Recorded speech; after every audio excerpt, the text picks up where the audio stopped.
I am Angelilian. Welcome to my channel. I cut, and sew and outfit even gowns.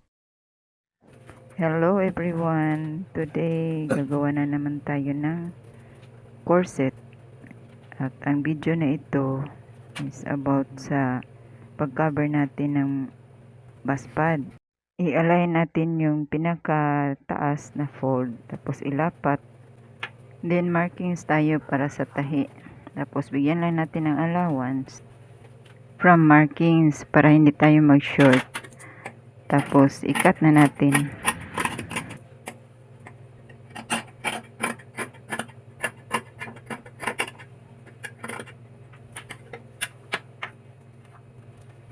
I-clear natin yung mga markings para hindi siya mawala. Tapos yung sa kabilang side, gawin na lang nating pattern yung kinat natin na isa.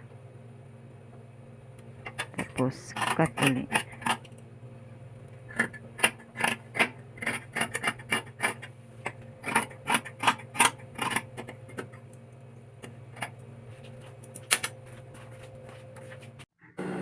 Sa pagtahi, itay muna natin yung markings bago natin ilapat sa bust pad.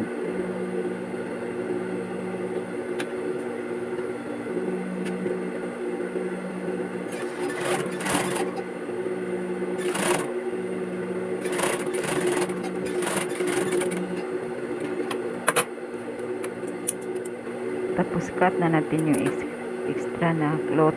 Yung ginamit ko dito na cloth is sequence cloth.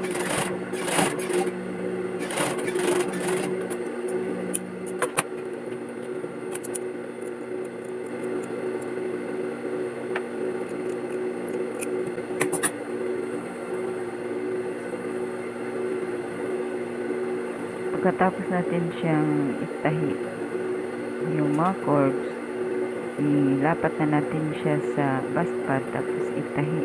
Pag nagtatahi, kailangan mag-center muna para balance yung bawat side bago natin itahi.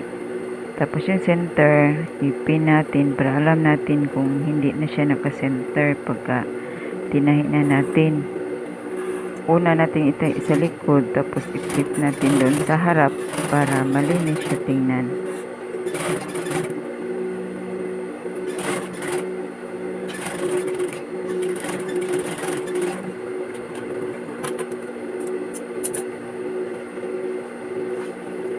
Pagka nabaliktad na natin, i-play natin yung tela tapos i-stretch natin kasi stretchable yung tela para wala siyang hangin. Hindi siya mag-bubbles para maganda ang tingnan kasi flat.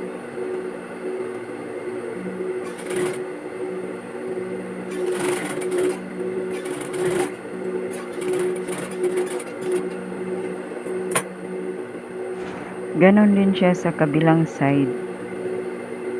Pin natin sa gitna. Tapos ilapat yung tela. Tapos sa likod din tayo magsimula.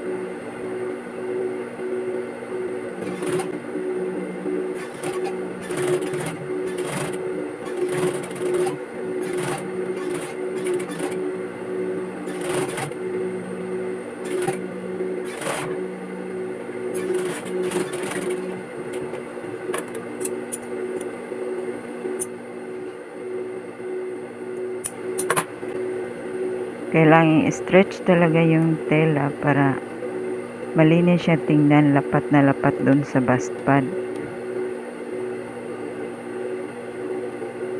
Tapos itahi kapag na-stretch na.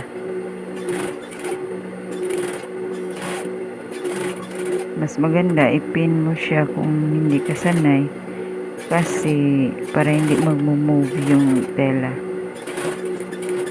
Yung mga extra cloth, i-cut na lang natin para ready na siya itahi sa body. Kung gusto nyo ang video na tulad nito, paki-like at share ng video. Subscribe for more.